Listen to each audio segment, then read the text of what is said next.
सर्वशक्तिमान परमेश्वर के वचनों के पाठों का संग्रह।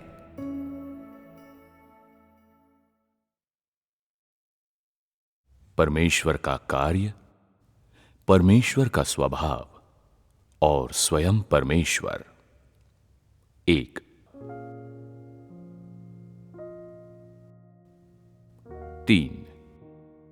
परमेश्वर मनुष्य के साथ अपनी वाचा के लिए इंद्रधनुष को चिन्ह के रूप में ठहराता है।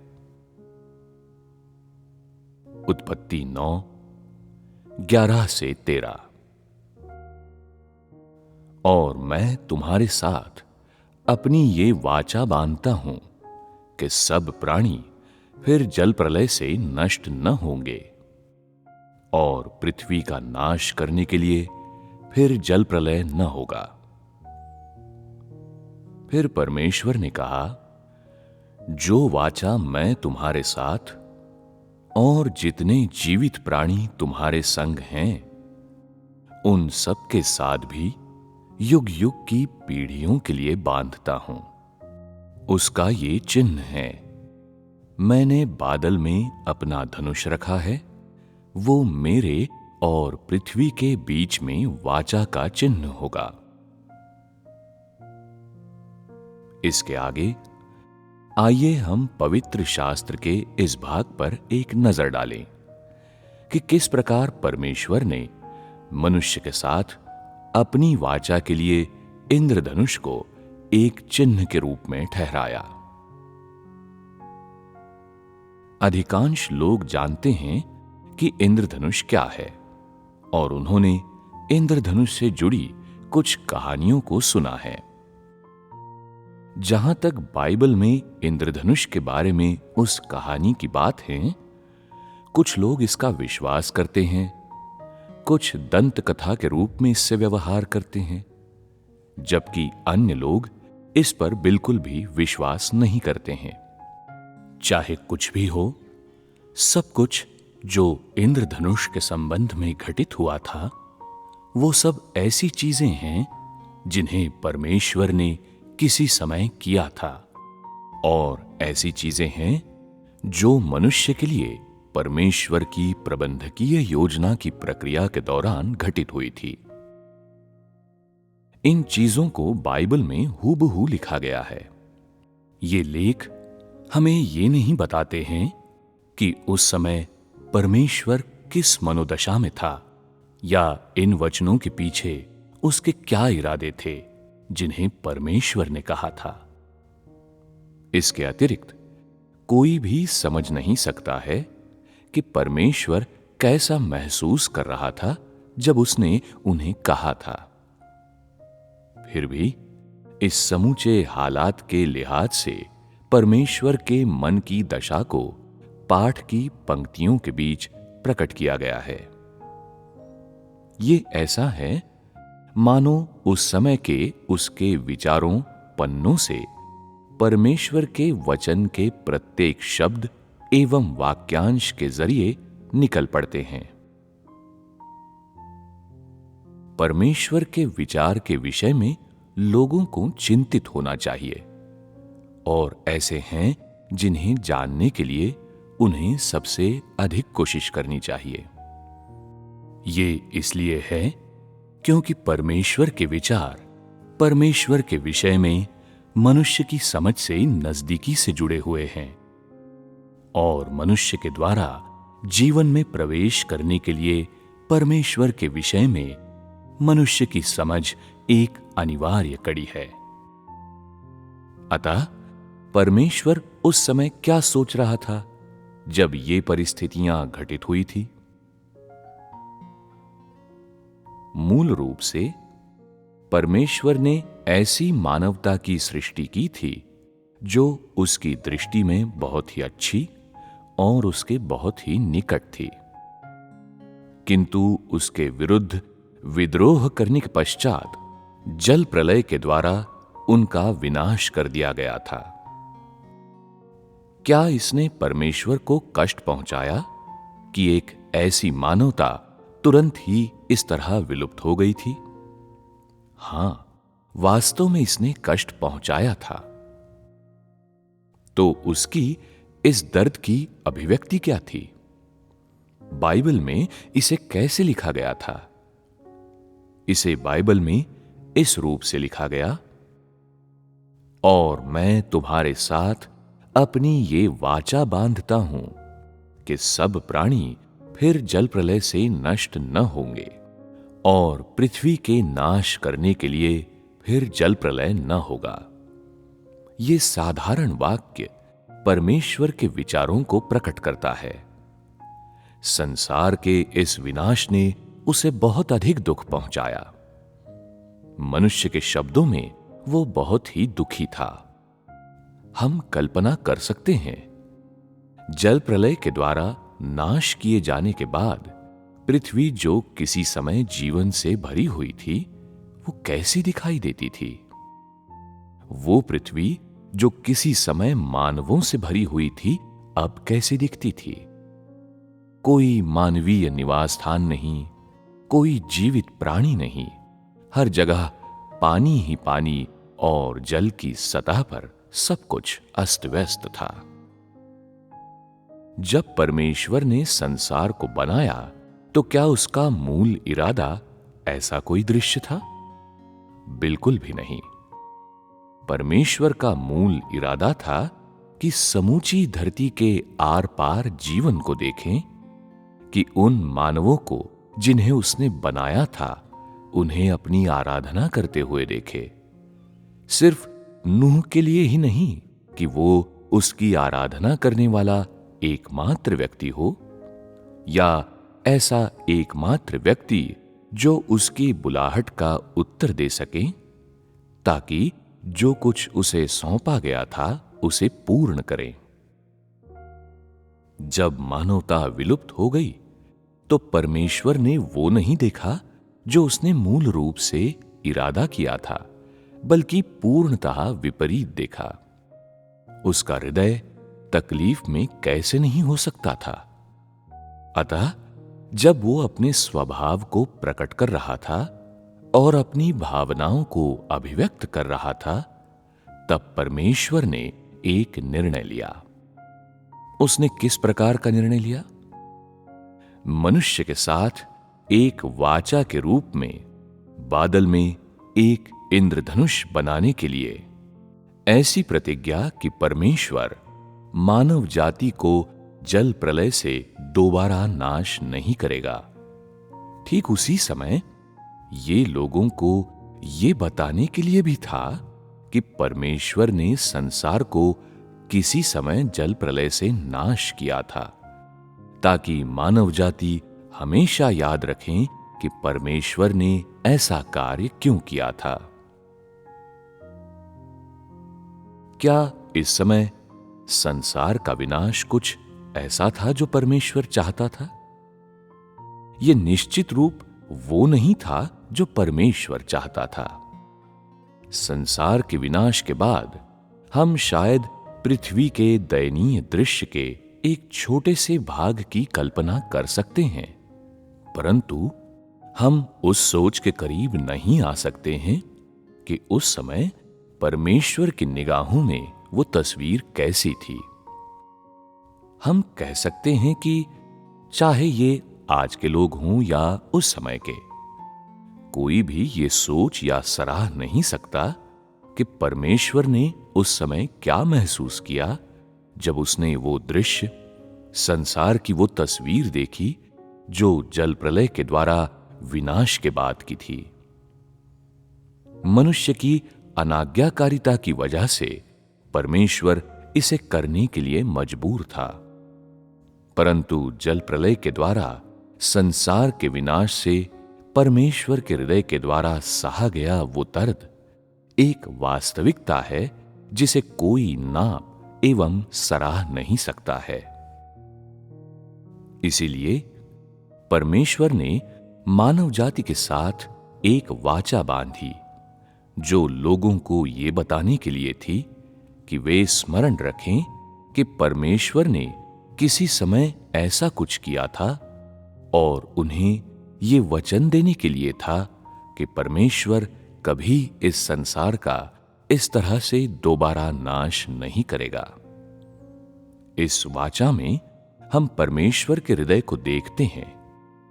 हम देखते हैं कि परमेश्वर का हृदय पीड़ा में था जब उसने मानवता का नाश किया। मनुष्य की भाषा में जब परमेश्वर ने मानव जाति का नाश किया और मानव जाति को विलुप्त होते हुए देखा, तो उसका हृदय रो रहा था और उससे लहू बह रहा था। क्या उसके वर्णन का यह सबसे उत्तम तरीका नहीं है? मानवीय भावनाओं को दर्शाने के लिए इन शब्दों को मनुष्य के द्वारा उपयोग किया जाता है, परंतु चूंकि मनुष्य की भाषा में बहुत कमी है, तो परमेश्वर के एहसासों एवं भावनाओं का वर्णन करने के लिए उनका उपयोग करना मुझे बुरा नहीं लगता है और ना ही ये बहुत ज्यादा है। कम से कम ये तुम लोगों को उस समय परमेश्वर की मनोदशा क्या थी उसके विषय में एक बहुत ही स्पष्ट एवं बहुत ही उपयुक्त समझ प्रदान करता है। जब तुम लोग इंद्रधनुष को दोबारा देखोगे, तो अब तुम लोग क्या सोचोगे? कम से कम तुम लोग स्मरण करोगे कि किस प्रकार एक समय परमेश्वर जल प्रलय के द्वारा संसार के विनाश पर दुखी था। तुम लोग स्मरण करोगे कि परमेश्वर ने इस संसार से नफरत की और इस मानवता को तुच्छ जाना था। फिर भी जब उसने उन मानव प्राणियों का विनाश किया जिन्हें उसने अपने हाथों से बनाया था, तो उसका हृदय दुख रहा था। उसका हृदय उन्हें छोड़ने के लिए संघर्ष कर रहा था। उसका हृदय नहीं चाह रहा था। उसके हृदय को इसे सहना कठिन महसूस हो रहा था। उसका सुकून सिर्फ नूह के परिवार के 8 लोगों में ही था। ये नूह का सहयोग था जिसने सभी चीजों की सृष्टि करने के उसके अत्यधिक सावधानी से किए गए प्रयासों को सार्थक बनाया था। एक समय जब परमेश्वर कष्ट सह रहा था, तब ये एकमात्र चीज थी जो उसकी पीड़ा की क्षतिपूर्ति कर सकती थी। उस बिंदु से परमेश्वर ने मानवता की अपनी सारी अपेक्षाओं को नूह के परिवार के ऊपर डाल दिया था, ये आशा करते हुए कि वे उसकी आशीषों के अधीन जीवन बिताएंगे और उसके श्राप के अधीन नहीं। ये आशा करते हुए कि वे परमेश्वर को फिर कभी संसार को जल प्रलय से नाश करते हुए नहीं देखेंगे, और साथ ही ये भी आशा करते हुए कि उनका विनाश नहीं किया जाएगा। यहां से हमको परमेश्वर के स्वभाव के किस भाग को समझना चाहिए? परमेश्वर ने मनुष्य को तुच्छ जाना था क्योंकि मनुष्य उसके प्रति शत्रुतापूर्ण था, लेकिन उसके हृदय में मानवता के लिए उसकी देखभाल, चिंता एवं दया अपरिवर्तनीय बनी रही। यहां तक कि जब उसने मानव जाति का नाश किया, उसका हृदय अपरिवर्तनीय बना रहा। जब मानवता परमेश्वर के प्रति एक निश्चित दायरे तक भ्रष्टता एवं अनाज्ञाकारिता से भर गई थी, परमेश्वर को अपने स्वभाव एवं अपने सार के कारण और अपने सिद्धांतों के अनुसार इस मानवता का विनाश करना पड़ा था। लेकिन परमेश्वर के सार के कारण उसने तब भी मानव जाति पर दया की, और यहां तक कि वो मानव जाति को छुड़ाने के लिए विभिन्न तरीकों का उपयोग करना चाहता था ताकि वे निरंतर जीवित रह सकें। इसके बदले में मनुष्य ने परमेश्वर का विरोध किया, निरंतर परमेश्वर की अनाज्ञाकारिता करता रहा और परमेश्वर के उद्धार को स्वीकार करने से इनकार किया, अर्थात उसके अच्छे इरादों को स्वीकार करने से इनकार किया। इससे कोई फर्क नहीं पड़ता कि परमेश्वर ने उन्हें कैसे बुलाया, उन्हें कैसे स्मरण दिलाया, कैसे उनकी आपूर्ति की, कैसे उनकी सहायता की या कैसे उनको सहन किया, क्योंकि मनुष्य ने इसे नहीं समझा या इसे नहीं सराहा, नहीं उन्होंने कुछ ध्यान दिया। अपनी पीड़ा में परमेश्वर अब भी मनुष्य को अपनी सर्वाधिक सहनशीलता देना नहीं भूला था। वो मनुष्य के वापस मुड़ने का इंतजार कर रहा था। अपनी सीमा पर पहुंचने के पश्चात उसने वो किया जो उसे बिना किसी हिचकिचाहट के करना था।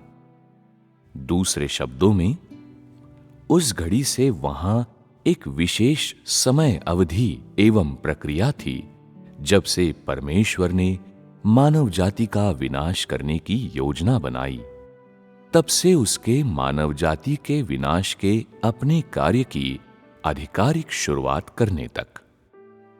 ये प्रक्रिया मनुष्य को पीछे मुड़ने के योग्य बनाने के उद्देश्य के लिए अस्तित्व में थी, और ये वो आखिरी मौका था जो परमेश्वर ने मनुष्य को दिया था। अतः परमेश्वर ने मानव जाति का विनाश करने से पहले इस अवधि में क्या किया था? परमेश्वर ने प्रचुर मात्रा में स्मरण दिलाने एवं उत्साह वर्धन करने का कार्य किया था। इससे कोई फर्क नहीं पड़ता है कि परमेश्वर का हृदय कितनी पीड़ा एवं दुख में था। उसने मानवता पर अपनी देखभाल, चिंता और अत्यंत दया का अभ्यास करना जारी रखा। हम इससे क्या देखते हैं? बेशक हम देखते हैं कि मानव जाति के लिए परमेश्वर का प्रेम वास्तविक है और केवल ऐसी चीज नहीं है कि वो दिखावा कर रहा है। यह वास्तविक, स्पर्शगम्य एवं प्रशंसनीय है, जाली, मिलावटी, झूठा या कपटी नहीं है। परमेश्वर कभी किसी छल का उपयोग नहीं करता है या झूठी तस्वीरें नहीं बनाता है कि लोगों को यह दिखाए कि वो कितना प्रेमी है।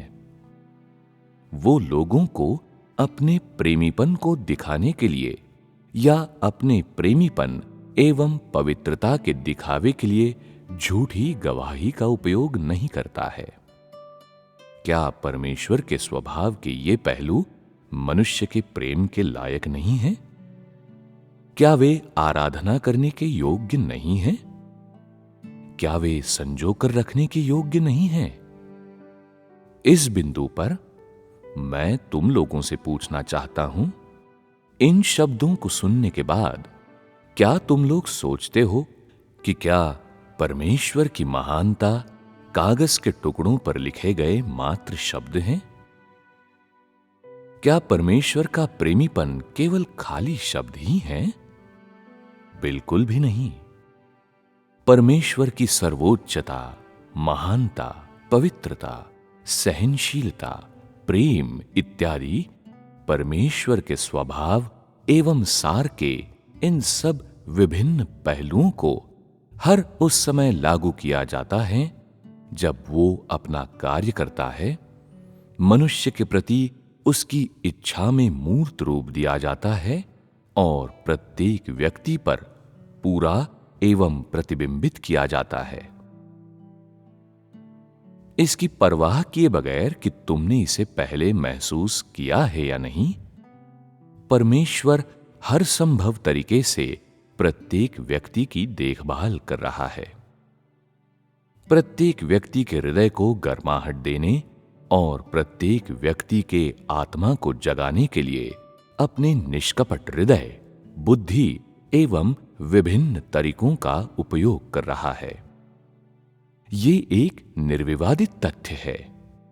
इससे कोई फर्क नहीं पड़ता है कि यहां कितने लोग बैठे हैं, क्योंकि प्रत्येक व्यक्ति के पास परमेश्वर की सहनशीलता, धीरज एवं मनोहरता के विषय में अलग अलग अनुभव और उसके प्रति अलग अलग भावनाएं हैं। परमेश्वर के ये अनुभव और उसकी ये भावनाएं या स्वीकृतियां संक्षेप में ये सभी सकारात्मक चीजें परमेश्वर की ओर से हैं। अतः परमेश्वर के विषय में प्रत्येक व्यक्ति के अनुभव एवं ज्ञान को मिलाने के द्वारा और इन्हें आज बाइबल के इन अंशों के हमारे पठन से जोड़ने के द्वारा क्या अब तुम लोगों के पास परमेश्वर की और अधिक वास्तविक एवं उचित समझ है? इस कहानी को पढ़ने और परमेश्वर के कुछ स्वभाव को समझने के पश्चात, जिसे इस घटना के जरिए प्रकट किया गया है, तुम लोगों के पास परमेश्वर के विषय में कौन सी किस्म की नई सराहना है? क्या इसने तुम लोगों को परमेश्वर एवं उसके हृदय की एक गहरी समझ प्रदान की है? क्या अब तुम लोग अलग महसूस करते हो जब तुम लोग दोबारा नूह की कहानी को देखते हो? तुम लोगों के विचारों के अनुसार क्या बाइबल के इन वचनों के बारे में बातचीत करना अनावश्यक होता? अब हमने उन पर बातचीत कर ली है, क्या तुम लोग सोचते हो कि ये अनावश्यक था? ये आवश्यक था, सही है। हालांकि जो हम पढ़ते हैं वो एक कहानी है, फिर भी ये उस कार्य का सच्चा लेख है जिसे परमेश्वर ने किसी समय किया था। मेरा लक्ष्य ये नहीं था कि तुम लोग इन कहानियों या इस पात्र के विवरणों को समझो, नहीं, ये इसलिए था कि तुम लोग जाकर इस पात्र का अध्ययन कर सको, और निश्चित रूप से इसलिए नहीं है कि तुम लोग वापस जाओ और फिर से बाइबल का अध्ययन करो। क्या तुम लोग समझ गए? अतः क्या इन कहानियों ने परमेश्वर के विषय में तुम लोगों के ज्ञान में सहायता की है? इस कहानी ने परमेश्वर के विषय में तुम लोगों की समझ में क्या जोड़ दिया है? हमें बताओ। हांगकांग की कलीसियाओं के भाइयों एवं बहनों, हमने देखा था कि परमेश्वर का प्रेम कुछ ऐसा है जिसे हम में से कोई भ्रष्ट मानव धारण नहीं करता है। हमें बताइए, कोरिया के कलीसियाओं के भाइयों एवं बहनों, मनुष्य के लिए परमेश्वर का प्रेम वास्तविक है। मनुष्य के लिए परमेश्वर का प्रेम उसके स्वभाव को लिए हुए है और उसकी महानता, पवित्रता, सर्वोच्चता एवं उसकी सहनशीलता को लिए हुए है। एक ऐसी कहानी के माध्यम से हम बेहतर ढंग से सराहना कर सकते हैं कि ये सब परमेश्वर के स्वभाव के भाग हैं और ये इस योग्य है कि हम इसकी गहरी समझ प्राप्त करने की कोशिश करें। बातचीत के माध्यम से ठीक उसी समय एक और मैं परमेश्वर के धर्मी एवं पवित्र स्वभाव को देख सकता हूँ, और साथ ही मैं उस चिंता को भी देख सकता हूँ जो मानव जाति के लिए परमेश्वर के पास है। मानव जाति के प्रति परमेश्वर की दया को देख सकता हूँ, और ये कि हर चीज़ जो परमेश्वर करता है और हर चिंतन एवं विचार जो उसके पास है, वो सब मानवता के लिए उसके प्रेम एवं चिंता को प्रकट करता है। अतीत में हमारी समझ ये थी कि परमेश्वर ने संसार का विनाश करने के लिए जल प्रलय का उपयोग किया था, क्योंकि मानव जाति किसी निश्चित हद तक दुष्ट हो गई थी, और ये ऐसा था मानो परमेश्वर ने इस मानवता का विनाश किया क्योंकि उसने उनसे घृणा की थी।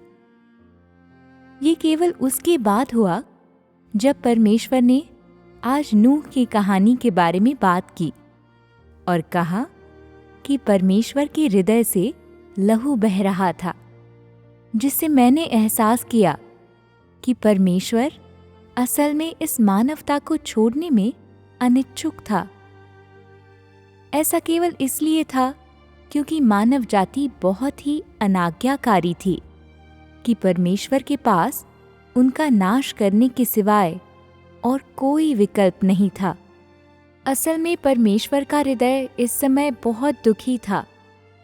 इससे मैं परमेश्वर के स्वभाव में मानव जाति के लिए उसकी देखभाल एवं चिंता को देख सकती हूँ। ये कुछ ऐसा है जो मैं पहले नहीं जानती थी। बहुत अच्छा, तुम लोग आगे बढ़ सकते हो। सुनने के बाद मैं बहुत प्रभावित हुआ था। मैंने अतीत में बाइबल पढ़ी है, किंतु मैंने आज के समान कभी अनुभव नहीं किया जहां परमेश्वर ने सीधे तौर पर इन चीजों का विश्लेषण किया है जिससे हम उसे जान सकें। बाइबल को देखने के लिए परमेश्वर हमें इस तरह से अपने साथ ले चलता है जो मुझे ये जानने की अनुमति देता है कि मनुष्य की भ्रष्टता से पहले परमेश्वर का सार मानव जाति के लिए प्रेम एवं देखभाल था। मनुष्य के भ्रष्ट होने के समय से लेकर आज के अंतिम दिनों तक भले ही परमेश्वर एक धर्मी स्वभाव को लिए हुए है, फिर भी उसका प्रेम एवं देखभाल अपरिवर्तनीय बना रहता है। ये दिखाता है कि परमेश्वर के प्रेम का सार सृष्टि से लेकर अब तक इसकी परवाह किए बगैर कि मनुष्य भ्रष्ट है या नहीं, कभी बदलता नहीं।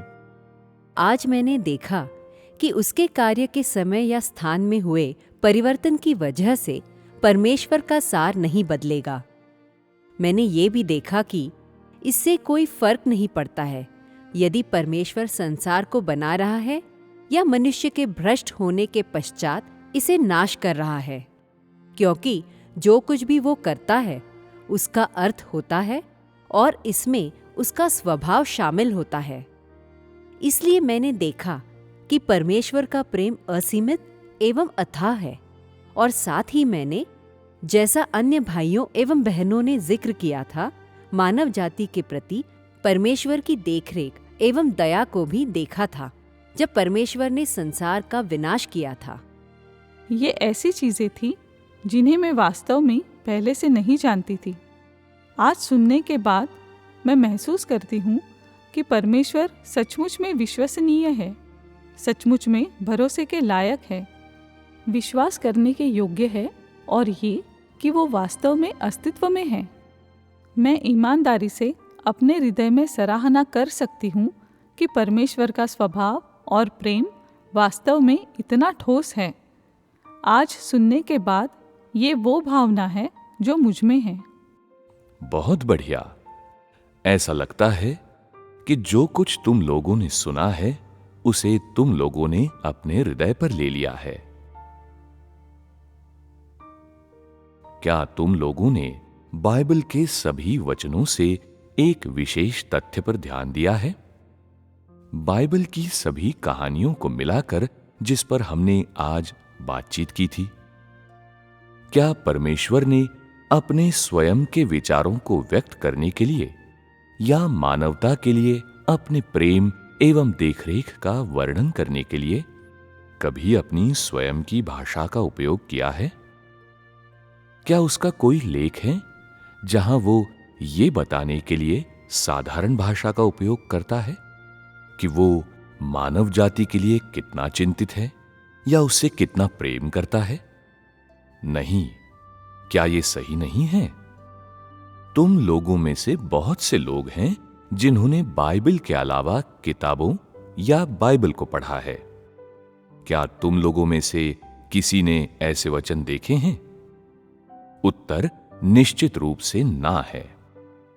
अर्थात बाइबल के लेखों में परमेश्वर के वचनों या उसके कार्य के प्रमाणीकरण को मिलाकर परमेश्वर ने मानव जाति के लिए अपनी भावनाओं का वर्णन करने के लिए या अपने प्रेम एवं देखभाल को व्यक्त करने के लिए किसी युग में या किसी समयावधि में अपने स्वयं के तरीकों का उपयोग कभी नहीं किया है। न ही कभी परमेश्वर ने अपने एहसासों एवं भावनाओं को सूचित करने के लिए भाषण या किसी प्रकार के कार्यों का उपयोग किया।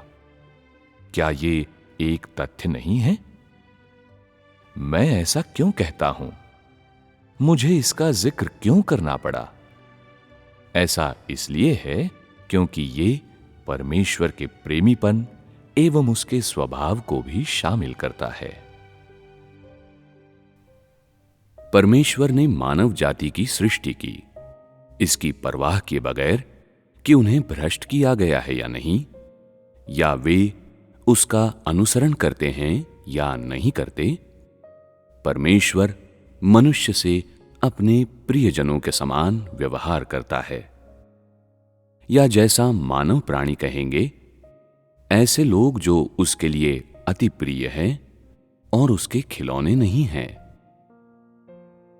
हालांकि परमेश्वर कहता है कि वो सृष्टि करता है और मनुष्य उसकी सृष्टि है, जो ऐसा सुनाई दे सकता है कि यहां पद में थोड़ा अंतर है, फिर भी वास्तविकता ये है कि जो कुछ भी परमेश्वर ने मानव जाति के लिए किया है, वो इस प्रकार के रिश्ते से कहीं बढ़कर हैं।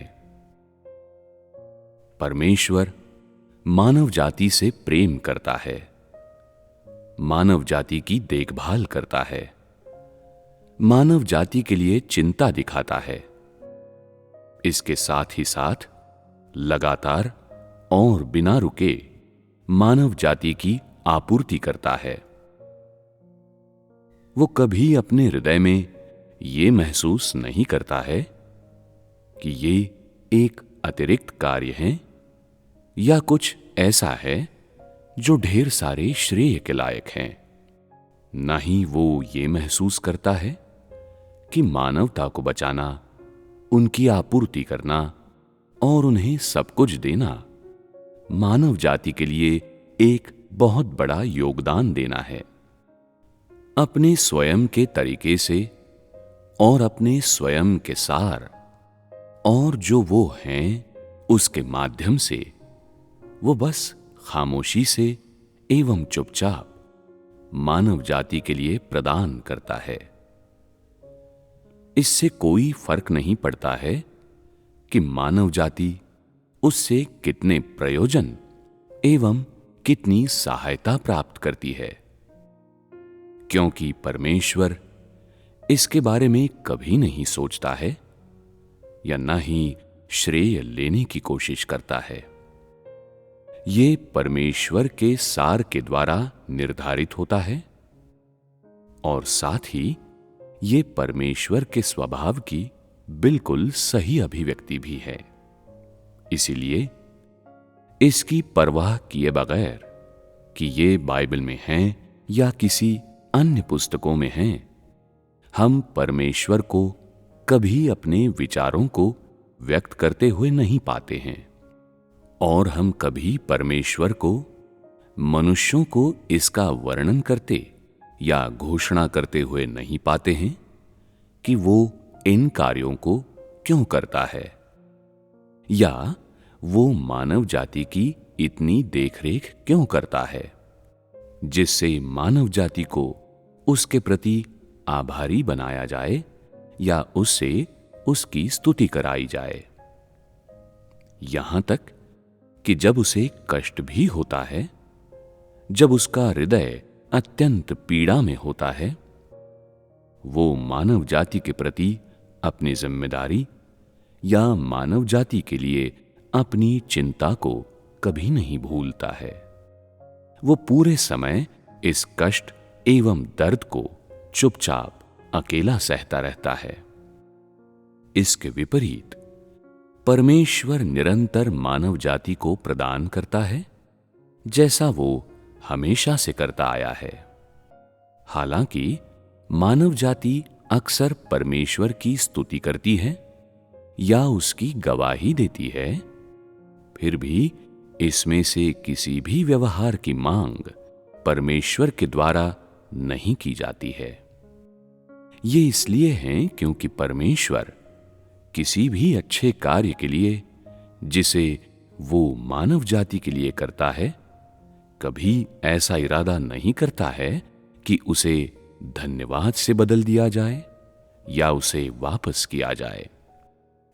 दूसरी ओर ऐसे लोग जो परमेश्वर का भय मानते और बुराई से दूर रहते हैं, ऐसे लोग जो सचमुच में परमेश्वर का अनुसरण करते हैं, उसको ध्यान से सुनते हैं और उसके प्रति वफादार है, और ऐसे लोग जो उसकी आज्ञा का पालन करते हैं, ये ऐसे लोग हैं जो प्रायः परमेश्वर की आशीषों को प्राप्त करते हैं और परमेश्वर बिना किसी हिचकिचाहट के ऐसी आशीषों को प्रदान करेगा।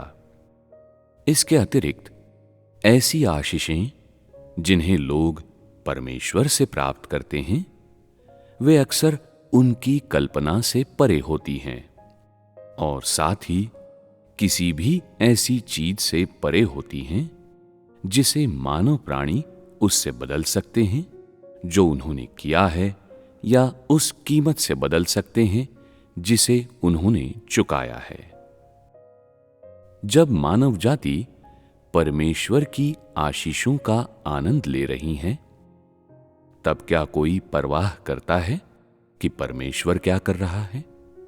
क्या कोई किसी प्रकार की चिंता को दर्शाता है कि परमेश्वर कैसा महसूस कर रहा है? क्या कोई परमेश्वर की पीड़ा की सराहना करने की कोशिश करता है? इन प्रश्नों का बिल्कुल सही उत्तर है नहीं। क्या कोई मनुष्य नूह को मिलाकर उस दर्द की सराहना कर सकता है जिसे परमेश्वर उस समय महसूस कर रहा था? क्या कोई समझ सकता है कि क्यों परमेश्वर एक ऐसी वाचा ठहराएगा? वे नहीं समझ सकते हैं। मानव जाति परमेश्वर की पीड़ा की सराहना नहीं करती है, इसलिए नहीं कि वे परमेश्वर की पीड़ा को नहीं समझते हैं और परमेश्वर एवं मनुष्य के बीच अंतर या उनकी हैसियत के बीच अंतर के कारण नहीं। इसके बजाय ये इसलिए है क्योंकि मानव जाति परमेश्वर की किसी भावना की परवाह भी नहीं करती है। मानव जाति सोचती है कि परमेश्वर तो आत्मनिर्भर है। परमेश्वर को कोई आवश्यकता नहीं है कि लोग उसकी देखरेख करें, उसे समझें या उस पर विचार करें। परमेश्वर तो परमेश्वर है, अतः उसके पास कोई दर्द नहीं है, कोई भावनाएं नहीं हैं, वो दुखी नहीं होगा, वो शोक महसूस नहीं करता है, यहां तक कि वो रोता भी नहीं है। परमेश्वर तो परमेश्वर है, इसलिए उसे किसी भावनात्मक अभिव्यक्ति की आवश्यकता नहीं है और उसे किसी भावनात्मक सुकून की आवश्यकता नहीं है। यदि उसे कुछ निश्चित परिस्थितियों के अंतर्गत इनकी आवश्यकता होती है, तो वो स्वयं ही से सुलझा लेगा और उसे मानव जाति से किसी सहायता की आवश्यकता नहीं पड़ेगी। इसके विपरीत ये तो कमजोर एवं अपरिपक्व मनुष्य हैं जिन्हें परमेश्वर की सांत्वना, प्रयोजन एवं प्रोत्साहन की आवश्यकता होती है और यहां तक कि परमेश्वर की भी आवश्यकता होती है कि वो उनकी भावनाओं को किसी भी समय एवं किसी भी स्थान पर सांत्वना दे। एक ऐसा विचार मानव जाति के हृदय के भीतर गहराई में छुपा होता है। मनुष्य कमजोर प्राणी है, उन्हें परमेश्वर की आवश्यकता होती है कि वो हर तरीके से उनकी देखरेख करें। वे सब प्रकार की देखभाल के हकदार हैं जिन्हें वे परमेश्वर से प्राप्त करते हैं और उन्हें परमेश्वर से किसी भी चीज की मांग करनी चाहिए जिसे वे महसूस करते हैं कि वो उनका होना चाहिए। परमेश्वर बलवान है, उसके पास सब कुछ है और उसे मानव जाति का अभिभावक और आशीषें प्रदान करने वाला अवश्य होना चाहिए। जबकि वो पहले से ही परमेश्वर है, वो सर्वशक्तिमान है और उसे मानव जाति से कभी किसी भी चीज की आवश्यकता नहीं होती है। चूंकि मनुष्य परमेश्वर के किसी भी प्रकाशन पर ध्यान नहीं देता है, इसलिए उसने कभी परमेश्वर के शोक, पीड़ा या आनंद को महसूस नहीं किया है। परंतु इसके विपरीत परमेश्वर मनुष्य की सभी अभिव्यक्तियों को अपनी हथेली के समान जानता है। परमेश्वर सभी समयों एवं सभी स्थानों में प्रत्येक व्यक्ति की आवश्यकताओं की आपूर्ति करता है। प्रत्येक मनुष्य के बदलते विचारों का अवलोकन करता है और इस प्रकार उनको सांत्वना एवं प्रोत्साहन देता है और उन्हें मार्गदर्शन देता है और ज्योतिर्मय करता है। उन सभी चीजों के संबंध में जिन्हें परमेश्वर ने मानव जाति पर किया है और पूरी कीमत जो उसने उनके कारण चुकाई है, क्या लोग बाइबल में से या किसी ऐसी चीज से एक अंश ढूंढ सकते हैं जिसे अब तक परमेश्वर ने कहा है, जो साफ साफ कहता हो कि परमेश्वर मनुष्य से किसी चीज की मांग करेगा? नहीं। इसके विपरीत इससे कोई फर्क नहीं पड़ता है कि किस प्रकार लोग परमेश्वर की सोच को अनदेखा करते हैं, क्योंकि वो अभी भी लगातार मानव जाति की अगुवाई करता है, लगातार मानव जाति की आपूर्ति करता है और उनकी सहायता करता है कि उन्हें परमेश्वर के मार्गों पर चलने की अनुमति मिले, ताकि वे उस खूबसूरत मंजिल को प्राप्त कर सकें जो उसने उनके लिए तैयार की है। जब परमेश्वर की बात आती है तो जो वो हैं, उसके अनुग्रह, उसकी दया और उसके सभी प्रतिफलों को बिना किसी हिचकिचाहट के उन लोगों को प्रदान किया जाएगा जो उससे प्रेम एवं उसका अनुसरण करते हैं। किंतु वो उस पीड़ा को जो उसने सहा है या अपनी मनोदशा को कभी किसी व्यक्ति पर प्रकट नहीं करता है और वो किसी के विषय में कभी शिकायत नहीं करता कि वो उसके प्रति ध्यान नहीं देता है या उसकी इच्छा नहीं जानता है। वो खामोशी से ये सब सह लेता है, उस दिन का इंतजार करता है जब मानव जाति समझने के योग्य हो जाएगी। मैं यहां ये बातें क्यों कहता हूं? तुम लोग उन बातों से क्या देखते हो जिन्हें मैंने कहा है? परमेश्वर के सार एवं स्वभाव में कुछ ऐसा है जिसे बड़ी आसानी से अनदेखा किया जाता है। ऐसी चीज जो केवल परमेश्वर के द्वारा ही धारण की जाती है और किसी व्यक्ति के द्वारा नहीं। उन लोगों को मिलाकर जिनके विषय में अन्य लोग सोचते हैं कि वे महान लोग एवं अच्छे लोग हैं या उनकी कल्पना का परमेश्वर है। ये चीज क्या है? ये परमेश्वर की निस्वार्थता है। निस्वार्थता के बारे में बोलते समय शायद तुम सोचते हो कि तुम भी बहुत निस्वार्थ हो, क्योंकि जब तुम्हारे बच्चों की बात आती है तो तुम उनके साथ कभी मोल भाव नहीं करते हो और तुम उनके प्रति उदार होते हो, या तुम सोचते हो कि तुम भी बहुत निस्वार्थ हो जब तुम्हारे माता पिता की बात आती है। इससे कोई फर्क नहीं पड़ता है कि तुम क्या सोचते हो। कम से कम तुम्हारे पास निस्वार्थ शब्द की एक अवधारणा तो है और तुम इसे एक सकारात्मक शब्द के रूप में सोचते हो, और ऐसा निस्वार्थ व्यक्ति होना बहुत ही परोपकारी है। जब तुम निस्वार्थ होते हो तो तुम सोचते हो कि तुम महान हो, परंतु ऐसा कोई नहीं है जो सभी चीजों के मध्य, सभी लोगों, घटनाओं एवं वस्तुओं के मध्य और परमेश्वर के कार्य के जरिए परमेश्वर की निस्वार्थता को देख सके। ऐसी स्थिति क्यों है? क्योंकि मनुष्य बहुत स्वार्थी है। मैं ऐसा क्यों कहता हूं?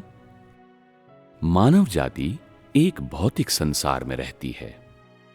शायद तुम परमेश्वर का अनुसरण करते हो, किंतु तुम कभी देखते नहीं या तारीफ नहीं करते हो कि किस प्रकार परमेश्वर तुम्हारी आपूर्ति करता है, तुम्हें प्रेम करता है और तुम्हारे लिए चिंता दिखाता है।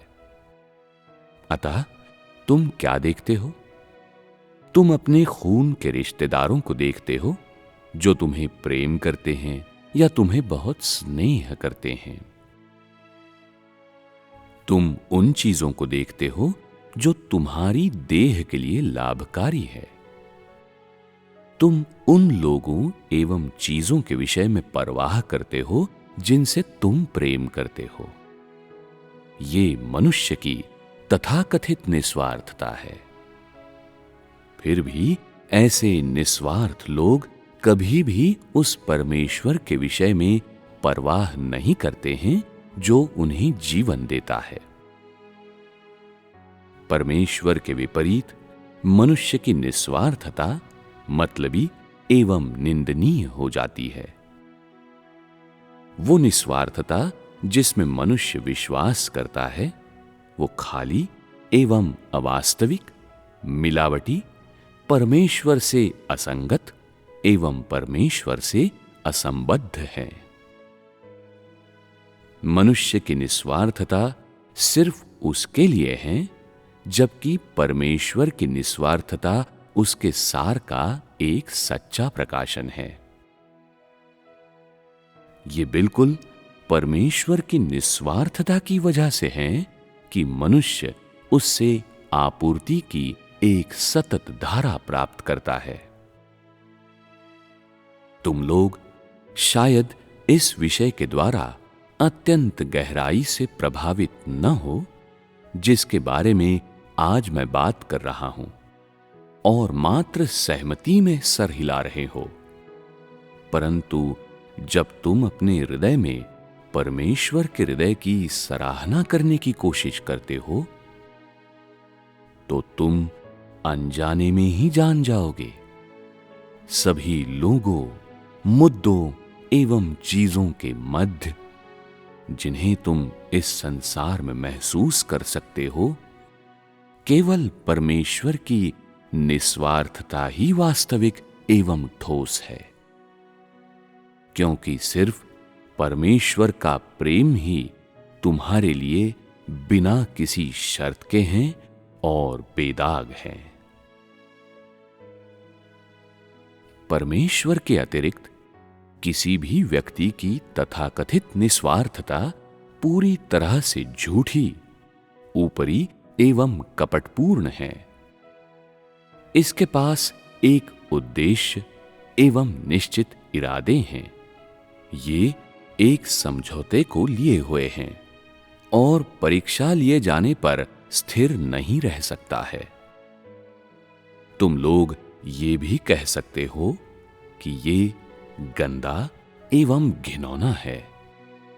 क्या तुम लोग सहमत हो?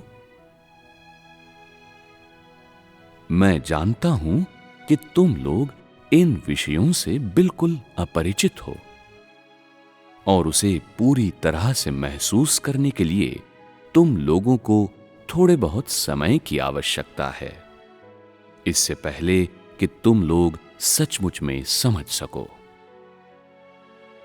तुम लोग इन मुद्दों एवं विषयों से जितना अधिक अपरिचित होते हो, उतना ही अधिक ये साबित करता है कि तुम लोगों के हृदय में ये विषय अनुपस्थित है।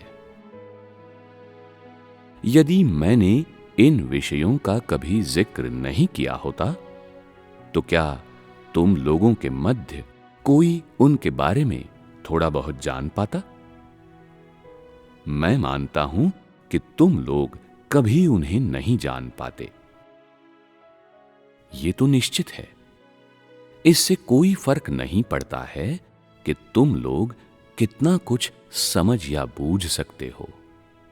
संक्षेप में, ये विषय जिनके बारे में मैं बोलता हूं, वे ऐसे विषय हैं जिनकी लोगों में सबसे अधिक कमी है, और ऐसा विषय है जिनके बारे में उन्हें सबसे अधिक जानना चाहिए। ये विषय प्रत्येक के लिए बहुत महत्वपूर्ण हैं।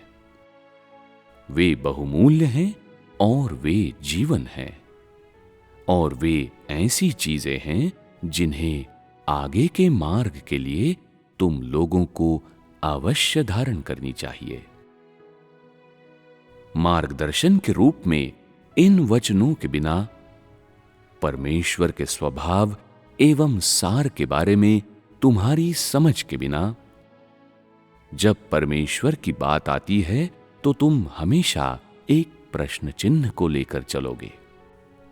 तुम परमेश्वर में किस प्रकार उचित रीति से विश्वास कर सकते हो यदि तुम उसे समझते ही नहीं हो?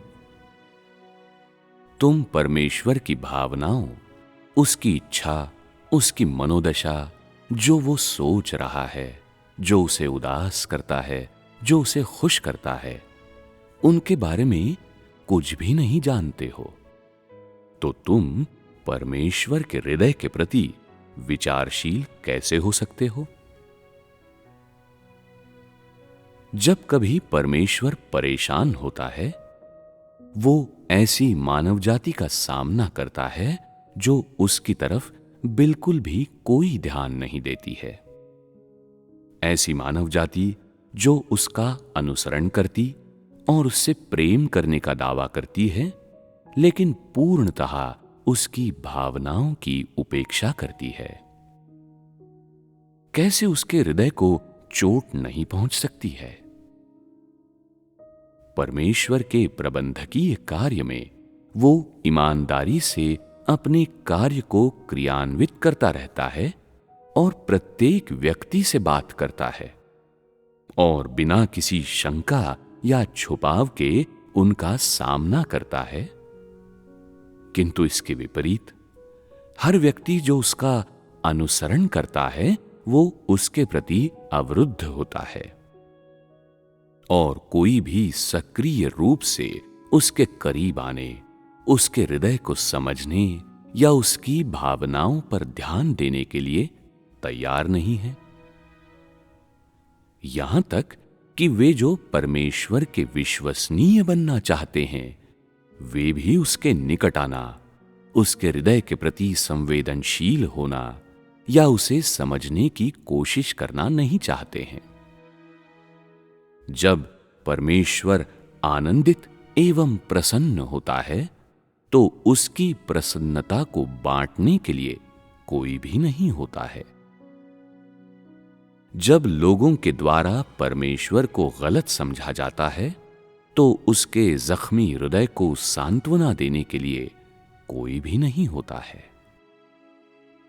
जब उसका हृदय दुख रहा होता है, तो एक भी व्यक्ति नहीं होता है जो उसे सुनने के लिए तैयार हो, कि वो उन पर भरोसा करके गुप्त बातों को बताए।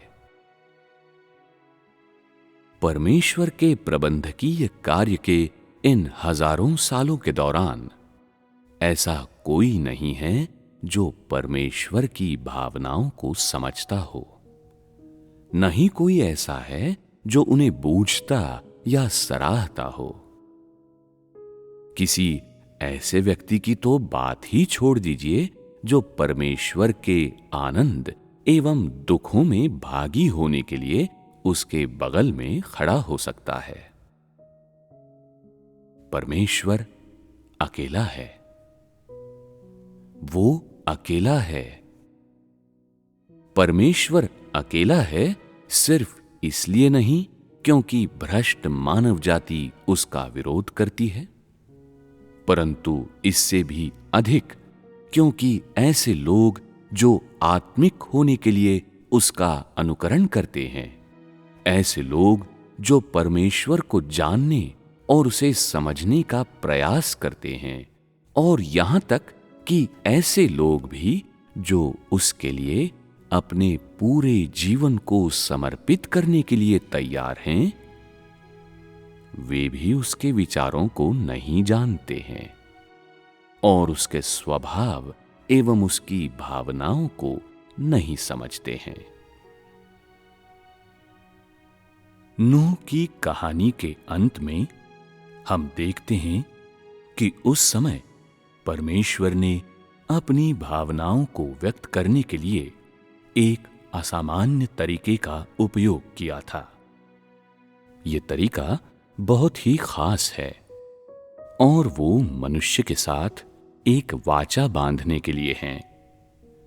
ये ऐसा तरीका है जो संसार का विनाश करने के लिए परमेश्वर द्वारा जल प्रलय के उपयोग के अंत की घोषणा करता है। बाहर से ऐसा प्रतीत होता है कि एक वाचा बांधना बहुत ही साधारण सी बात है। ये नियमों का उल्लंघन करने वाले कार्यों से दोनों दलों को बांधने के लिए शब्दों के उपयोग से बढ़कर और कुछ नहीं है, ताकि दोनों पक्षों के हितों की रक्षा के उद्देश्य को प्राप्त करने में सहायता मिले। आकार में यह बहुत ही साधारण सा कार्य है, किंतु इस कार्य के पीछे की उन प्रेरणाओं से और परमेश्वर द्वारा इस कार्य को करने के अर्थ से ये परमेश्वर के स्वभाव एवं मनोदशा का एक सच्चा प्रकाशन है।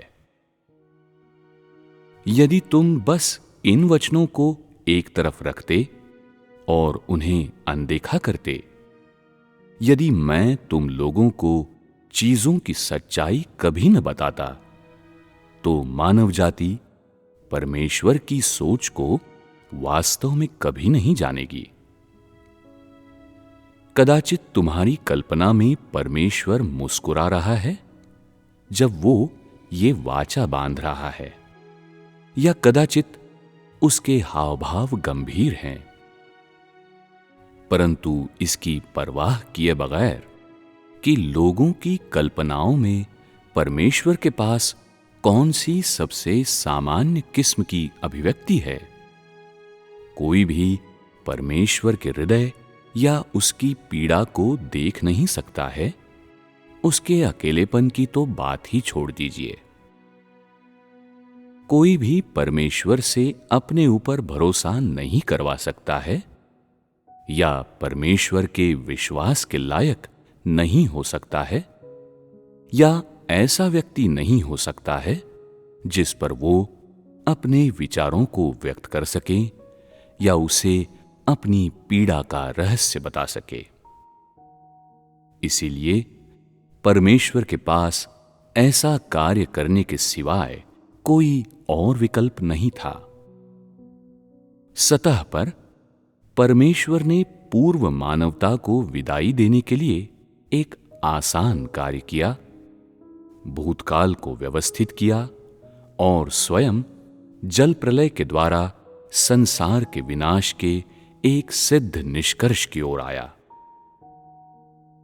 फिर भी परमेश्वर ने इस क्षण से उस पीड़ा को अपने हृदय की गहराई में दफन कर दिया था। एक समय जब परमेश्वर के पास कोई नहीं था कि वो उस पर भरोसा करके गोपनीय बातों को बताए, तो उसने मानव जाति के साथ एक वाचा बांधी, ये बताते हुए कि वो दोबारा संसार को जल प्रलय के द्वारा नाश नहीं करेगा। जब इंद्रधनुष प्रकट होता है तो ये लोगों को स्मरण दिलाने के लिए है कि किसी समय एक ऐसी घटना घटी थी। ये उन्हें चेतावनी देने के लिए है कि बुरे काम न करें। यहां तक कि ऐसी दुखदाई दशा में भी परमेश्वर मानव जाति के विषय में नहीं भूला और तब भी उसने उनके लिए अत्यधिक चिंता दिखाई। क्या ये परमेश्वर का प्रेम एवं निस्वार्थता नहीं है? किंतु लोग क्या सोचते हैं जब वे कष्ट सह रहे हैं? क्या ये वो समय नहीं है जब उन्हें परमेश्वर की सबसे अधिक जरूरत है? ऐसे समयों पर लोग हमेशा परमेश्वर को घसीटते हैं ताकि परमेश्वर उन्हें सांत्वना दे। इससे कोई फर्क नहीं पड़ता है कि कब परमेश्वर लोगों को कभी शर्मिंदा होने नहीं देगा, और वो हमेशा लोगों को अनुमति देगा कि वे अपनी दुर्दशाओं से बाहर निकलें और प्रकाश में जीवन बिताएं। हालांकि परमेश्वर इस प्रकार से ही मानव जाति की आपूर्ति करता है, फिर भी मनुष्य के हृदय में परमेश्वर एक आश्वासन की गोली और सांत्वना के स्फूर्तिदायक द्रव्य के अलावा और कुछ नहीं होता है। जब परमेश्वर दुख उठा रहा है, जब उसका हृदय जख्मी है, तब उसका साथ देने या उसे सांत्वना देने के लिए किसी सृजे गए प्राणी या किसी व्यक्ति का होना निस्संदेह परमेश्वर के लिए बस एक फिजूल की इच्छा है। मनुष्य कभी परमेश्वर की भावनाओं पर ध्यान नहीं देता है, अतः परमेश्वर कभी नहीं मांगता या अपेक्षा नहीं करता है कि कोई हो जो उसे सांत्वना दे। अपनी मनोदशा को व्यक्त करने के लिए वो महज अपने स्वयं के तरीकों का उपयोग करता है। लोग नहीं सोचते हैं कि कुछ दुख दर्द से होकर गुजरना परमेश्वर के लिए बहुत बड़ी बात है। लेकिन जब तुम सचमुच में परमेश्वर को समझने की कोशिश करते हो, जब वो सब कुछ जो परमेश्वर करता है उसमें तुम सचमुच उसके सच्चे इरादों की सराहना कर सकते हो, केवल तभी तुम परमेश्वर की महानता एवं उसकी निस्वार्थता को महसूस कर सकते हो। यद्यपि परमेश्वर ने इंद्रधनुष का उपयोग करते हुए मानव जाति के साथ एक वाचा बांधी, फिर भी उसने किसी को कभी नहीं बताया कि क्यों उसने ऐसा किया था, क्यों उसने इस वाचा को ठहराया था। मतलब उसने कभी किसी को अपने वास्तविक विचारों को नहीं बताया था। ऐसा इसलिए है क्योंकि ऐसा कोई नहीं है जो उस प्रेम की गहराई को बूझ सकता है जो मानव जाति के लिए परमेश्वर के पास है, जिसे उसने अपने हाथों से बनाया था। और साथ ही ऐसा कोई भी नहीं है जो ये तारीफ कर सके कि उसके हृदय ने वास्तव में कितनी पीड़ा सहन की थी जब उसने मानवता का विनाश किया था। इसलिए भले ही वो लोगों को बताता है कि वो कैसा महसूस करता है, फिर भी वे इस भरोसे की जिम्मेदारी लेकर उसका आरंभ नहीं कर सकते हैं। पीड़ा में होने के बावजूद वो अभी भी अपने कार्य के अगले चरण के साथ आगे बढ़ता जाता है। परमेश्वर हमेशा मानव जाति को अपना सर्वोत्तम पहलू एवं बेहतरीन चीजें देता है, जबकि स्वयं ही सारे दुखों को खामोशी से सहता रहता है। परमेश्वर कभी भी इन दुखों को खुले तौर पर प्रकट नहीं करता है। इसके बदले में वो उन्हें सहता है और खामोशी से इंतजार करता है।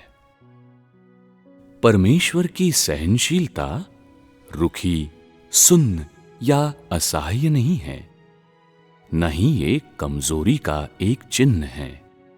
ये ऐसा है कि परमेश्वर का प्रेम एवं सार हमेशा से ही निस्वार्थ रहा है।